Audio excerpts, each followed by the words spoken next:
So I was struggling to try to find a way to start this. And I realized... Well, cheers. Let's do a cheers. Yeah. Cheers. Santé. Santé.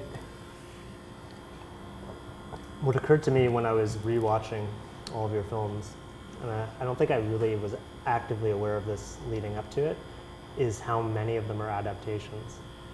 It's true, like from books and stuff, right? Yeah. Dance Me Outside,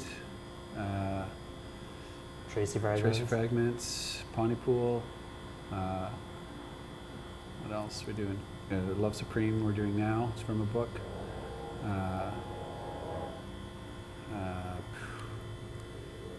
Highway 61 is a weird adaptation of the Bob Dylan record, Highway 61 Revisited, Coming Through Slaughter, and As I Lay Dying. Oh, wow. Yeah. So As I Lay Dying is the... It's Faulkner. Yeah, no, but it's the I guess the... yes. I can't breathe. They promised us that there were only 2 holes that they needed to drill. Oh, they're doing construction?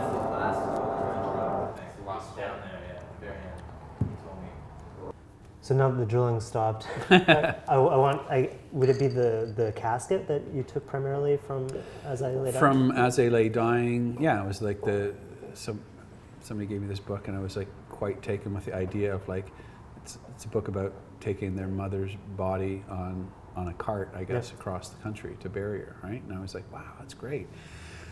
And I had seen recently a film, God, what was the name of it? Same kind of thing, a coffin on the roof of a car, and they take it. It's a Belgian film. I can't remember what it was called, but I was like, wow, there's a whole genre of carting bodies around on the roofs of cars and things. So yeah, that was, I read a lot of books and stuff, so I tend to get excited about them, like the Michael Ondaatje one, the Coming Through Slaughter. That was about a guy named Buddy Bolden in New Orleans at the turn of the century who was a barber by day and a trumpet player by night. And he was like a shitty barber but an awesome trumpet player. Or maybe not a shitty barber, but so I kind of thought, cause since we're starting at the other end of the highway, make our guy a barber, great barber, but a terrible trumpet player that needs to kind of go to, go to the source, go to New Orleans to see his hero's spot, so... books like that have always provided like a lot of good juice or character things. Yeah. Have you ever talked to Michael Ondaatje about that? About that particular thing? Yeah. You know what? I don't think I ever have. And I met him actually we were in the mixing theater. I think, we were in we were in the mixing theater mixing the Highway 61, doing the sound mix. Phone rings, and my assistant editor says, "It's Michael Ondaatje on the phone for you." I'm like, "What?" Like I didn't know him, but I was a big fan, having read, Coming Through Slaughter and Billy the Kid, and he gets on. He goes, "Oh, Bruce, this is Mike Ondaatje. I hope you don't mind me phoning you, but I'd love to meet up with you and talk to you about a film project." It's like, wow, So I'm thinking, wow, maybe my dream of Coming Through Slaughter is coming true. So we meet up on Bloor Street at the Lickin' Chicken or whatever it's called, and he says, "I want to make a movie of Billy the Kid." I'm like, wow, great, Slightly disappointed because it wasn't Coming Through Slaughter, but and this was many years ago, and we finally, we got to so I've got to know him over time, mostly in conjunction with that, but every time he has a new book come out, he'll have a book party, or, we've come to know each other, or he'll phone and say, "Let's go to the movies." He loves movies, so we'll run out to the afternoon movies and we'll go see kind of whatever's going. But I don't think I've ever sort of told him how much I've stolen from Coming Through Slaughter. He's funny. He doesn't sort of talk about he likes to talk about movies. He doesn't really want to talk about books or himself too much, or his projects. And when he's writing on a new book, he's always quite secretive of like what it is. He doesn't, I guess that's a kind of a good thing when you're a writer, because if you talk it, then you won't bother writing it. But big fan of his. And I don't know, like Roadkill was not a book. I'm trying to think if there's some other books. some other books that I love that I would, want to make a film of one day, but. Well, the Tracey Fragments it's a outright adaptation, but it's also maybe the most formally insistent film you have. Yeah, I mean, just in terms of committing to some crazy device and not varying. Come on in. Which was a shock to the writer, Maureen Medved, who wrote the book, The Tracey Fragments. Yes. It's like a great book, little book, but still, you pluck from the book, the story you're going to tell and leave behind a lot of other parts of the book. So it's a grim, kitchen sinky, tough little story in a way about, the girl trying to find her brother who she feels guilty about. And when I suggested to Maureen, I said, well, maybe we'll do this whole thing sort of split screen, because I've been playing with this split screen stuff in Picture Claire, and we were trying it out in there because I thought it was really groovy. I'd done, always been a big fan of the Thomas Crown Affair, with all the split screen stuff, and I just thought it was just a really cool thing. And especially with Tracy, which was like a super low budget film that we shot with natural light and a very small crew and very quickly. Wasn't a lot of production value either. We didn't, it was barely enough for props and clothes.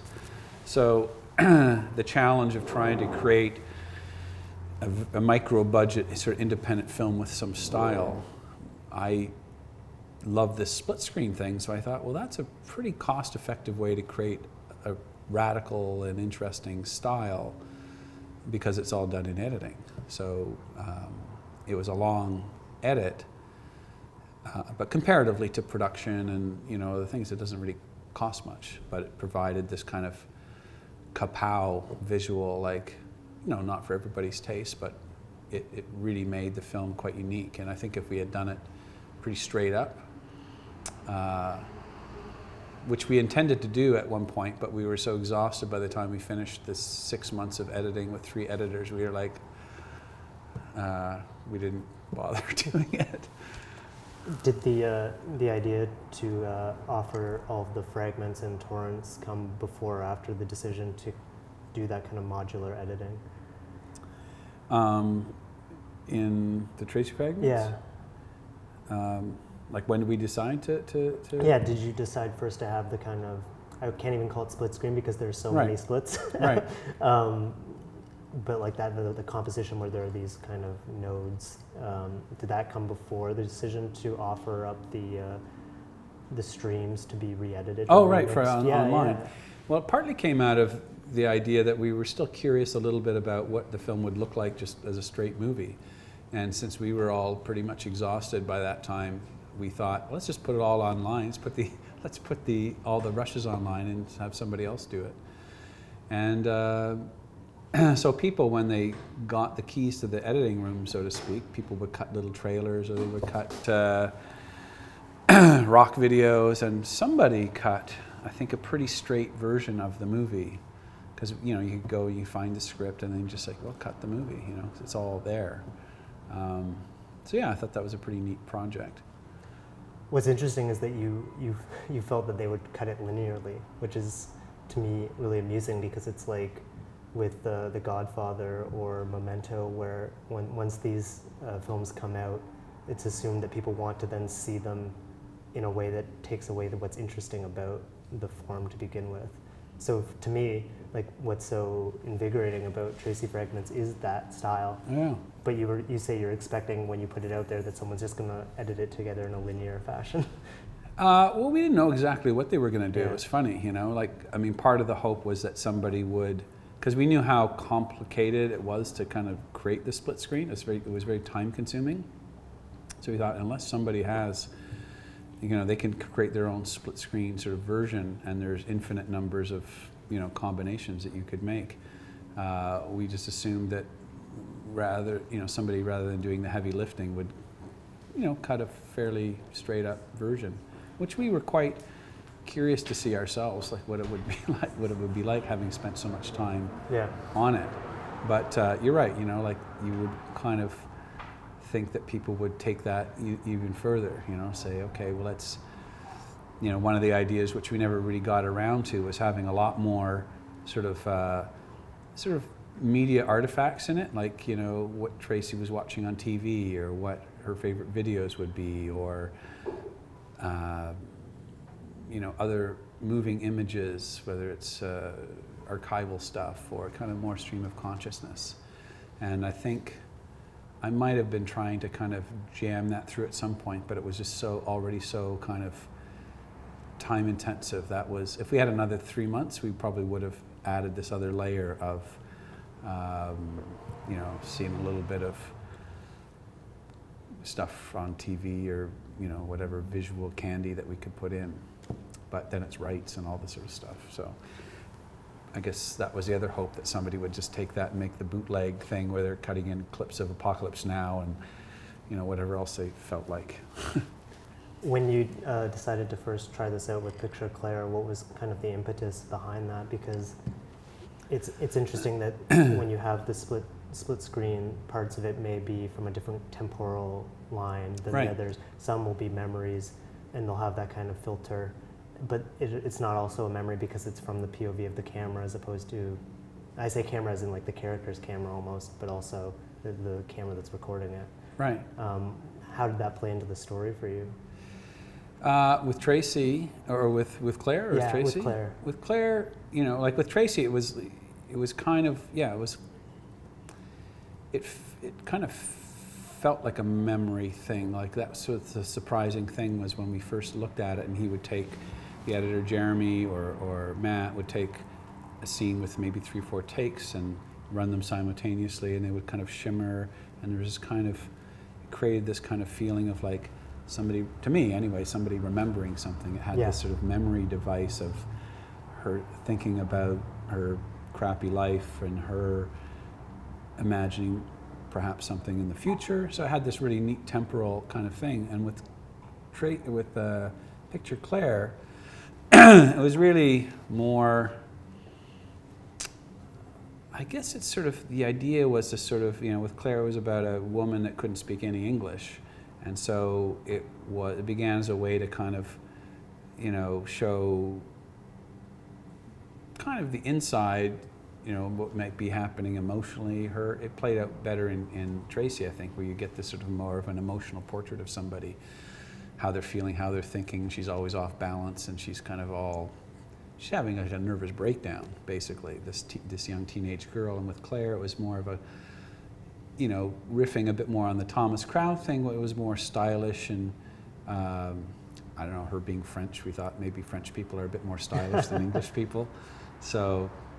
Well, there is a shot where it's almost like the painting Nude Descending the Stairs, because as she's moving, like it cuts it. Right, and it's got that kind of that kind of shutter. Chop thing. So Claire was a bit curtailed, because there was a lot of debate whether we should even do this at all. And the producer was thinking, initially it was kind of weird, and I wanted to do more. We ended up using it as a more transitional device, transitional from scene to scene, like a kind of a credit sequence. And traditionally, that's where split screens have been probably used the most in movies, as more kind of transitional things rather than the full body of the scene. But the editor, Jeremy Muntz, was the guy on Claire that sort of helped start to create the language.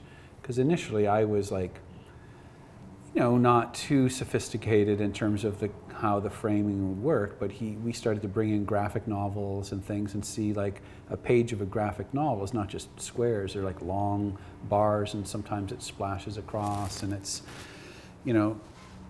really amazing things that, graphic novels do. And so that was one of our inspirations. And, there's this painter Mondrian who does these sort of colored squares, painted sometime in the 20th century, I think. So I guess Claire was the reason to kind of create a little style and little grooviness to the movie, which was, fairly traditionally, classically shot. It was kind of like da-da-da-da-da. And so it just helped create a little boop-a-doop-a-doo, But did still like it a lot and wish we had the time and the support to sort of do it more in Clare. And that was a kind of one of those weird films where it was like, it didn't really quite work out the way, I don't know. I thought I was making a kind of a arty lost girl movie, and the producer thought he was making more of a film noir kind of mystery runaround movie, which it sort of was a little bit of both, but wasn't enough of one or the other. So it was kind of a little, people weren't quite sure what it was, I guess. You've had like a kind of violent reaction to it in the past. Has that changed over time, your relationship with the film? Well, we ended up making this movie that, I don't know if you've ever seen this making of movie. I believe I have, yeah. Which is the pretty hilarious. So, it was one of those things that, okay, this is part of the reason I do adaptations, because this was a movie that I kind of nurtured on my own. I was like, it's this girl, and she has a dream about going on the moon, and she's sort of lost, she can't speak the language. Not exactly a rocketing plot, So it was one of those things that you labor on for years, right? You're kind of working out images and stories, and eventually I found a writer, and she did her best to kind of try to map out my, unconscious sort of, trance of whatever this movie was for me, which I'm still probably trying to figure out. So, basic, all that to say, you go and you do all this stuff, and at the end, lights come up and everybody's like, that was underwhelming, or, so you're kind of like, wow, I fucking blew it, right? Or it's not really, the bird did not sing, and you think, wow, after years of kind of struggling. So I almost felt like, well, I'm not done, somehow I'm not finished the movie, even though the movie was finished. So about a month later, I'm on this airplane going somewhere, and there's a movie on the plane, and it's a Hollywood movie. I can't remember the name, but it's about all these people waiting in a hotel for the director to arrive, and there's a press conference going to happen, and there's like, I don't know, Julia Roberts, but it's big movies, big actors in this movie. And so eventually the director does arrive, and he's all disheveled, and they're like, oh, thank God, it's just in time to screen the print, and he'd been sort of working on the final cut. And so they all sit down with the studio guys and the press people, and they watch it, and it's this, you see the first scene, and then it kind of breaks, and the director steps in, he goes, this movie is shitty, and he starts to show all this kind of weird behind the scenes stuff, and it was hilarious. And I was like, and that's sort of the end of their movie. You see like 5 minutes or something. And I thought, that's kind of genius. That's kind of awesome. So I got all excited, and I phoned up Jeremy when I got off the plane. I said, Jeremy, I think I found a way to finish the Clare movie. Like, we can do this crazy kind of making of, we'll just take the footage. We didn't shoot anything new. We just took all the footage, and we showed, like, not so much scenes that weren't seen. It was just like different takes, and me just talking over top of it, kind of talking about what went wrong, like how come it all didn't work. Was it the script? Was it the casting? Was it me? Was it the producer? Was it the chemistry among the actors? And it was a really hilarious and strange thing to do, but God bless Jeremy Muntz for sort of that was a 6-month experiment, and we weren't quite sure what we were doing most of the time, until one day he discovered that the characters in the movie were like the characters off screen, that I was Juliette Lewis and Robert Lantos was Gina Gershon, and we all had this weird, all the characters in our weird movie had sort of these off-screen filmmaker equivalents. So that's when we started to really have a laugh, and make the movie that, like an autopsy of a movie. Most people do the commentaries of like, oh yes, we did this, and we were so smart, and oh yes, it was awesome, and this was more like, well, the film didn't work at all, and we're trying to find out why. And so, half of it's true, half of it's totally made up. So it's a kind of so I consider that Like it's one, I guess those two movies, one is the good sister, one's the bad sister, sort of.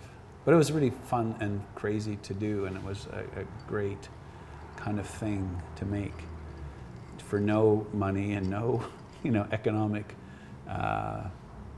advantage or whatever. It was just something, it was like, the film's not finished. Somehow we got to finish this crazy journey.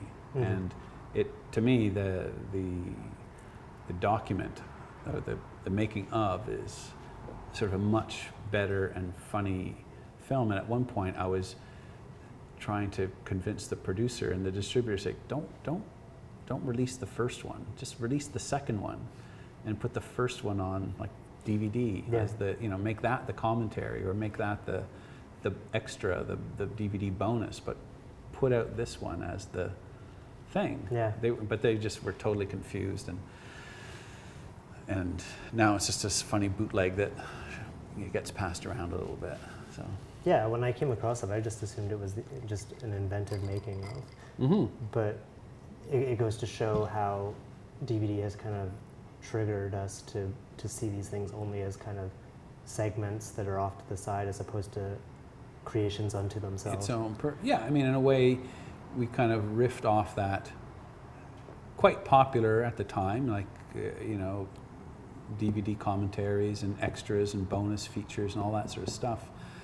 But all those things were quite modular, other than maybe the voiceover during the running of the movie. So we just kind of took that genre, I guess, and formalized it a bit as its own piece that, I'm sure that sort of, there's other models or examples of that we could say, oh yeah, that's been done a lot before. I mean, it's sort of in a weird sort of way like the producers in a sense, where it's the movie itself is about the unmaking of the project. So anyway, it was a very liberating and fun thing to do. But it also kind of reclaims that bygone era of Hearts of Darkness or Burden of Dreams, or even the Jaws making absolutely, of, right? Where we would consider these to be like valuable pieces unto themselves. Oh yeah, like Burden of Dreams to me is a much more entertaining movie than Fitzcarraldo. Fitzcarraldo's great, but Burden of Dreams is greater. It's just way better. The one about Apocalypse Now is an equal movie, I think, in a certain sort of way, because both are pretty great movies. So yeah, they're kind of the classic making of movies, and you can go right to the genre of those movies, like Day for Night, which is movies about movies. I've always loved movies about movies, and maybe it shows my lack of life experience that basically I just make movies about movies, or not just, but I find those endlessly fascinating. How do you respond to something like Claire or Dance Me Outside being considered like outliers in your filmography, the way? Like they don't really add up to the same thing? Well, it seems like when people write about your work, they tend to push a kind of through line. Right. And it doesn't work for something like Claire or Tracy or Dance Me Outside. Well, because the things that you first become known for is like, oh, that's the guy that does road movies, or he likes rock music or whatever. So, people just get used to thinking of you like that. So in a way, I like the idea of like doing stuff that's sort of outside. Dance Me Outside was a project I would never have done on my own. I wouldn't have thought, hey, let's do a movie about some Indian kids on a reservation. I don't think it would ever have naturally kind of sprung out of me, but it was because Norman Jewison came and said, would you take a look at this project? We've been trying to make it for 10 years and haven't been successful. He had seen, I think, Highway 61 and really enjoyed it. He's kind of like my godfather, Norman. Anyway, so I read it, and I was like, wow, this is surprisingly entertaining. I read the book. And then because I was asked, I couldn't not do it. Like, he's Norman Jewison. Right? So you can't say, oh, I'm too busy or I'm not interested. And it was probably one of the best shooting experiences ever, of making this movie. It was a challenge for sure to kind of create this script, and maybe not the best adaptation ever, but fairly successful in the sense that it was adapted from a book of short stories. But I really came to love that project, and it was very difficult to kind of write it. because we went through, and it was went through a lot of writers, and finally there was no money left, and I had to sit down on one weekend and just write it, right? Because I had to see Norman on the Monday, and I couldn't say, oh, the last guy blew it, or he wrote a script that was like way too expensive. The problem with being Norman Jewison is everybody thinks you got a lot of money. So these writers would come on and think, oh, okay, you write a movie that would cost, 15 million. But it came clear at some point that no, this was going to be maybe a couple $1 million at most. So I kind of like having those things. I was just at the lab this morning actually, and they were doing this new transfer of Dance Me Outside, and hadn't seen it since we made it basically, because once it's made, I kind of never really watched them again. But there was no sound because they were just doing the color. But it was really awesome to kind of go, oh yeah, it was like looking at the scrapbook. So I like having these kind of odd things because they do take you to places that you would not ordinarily go.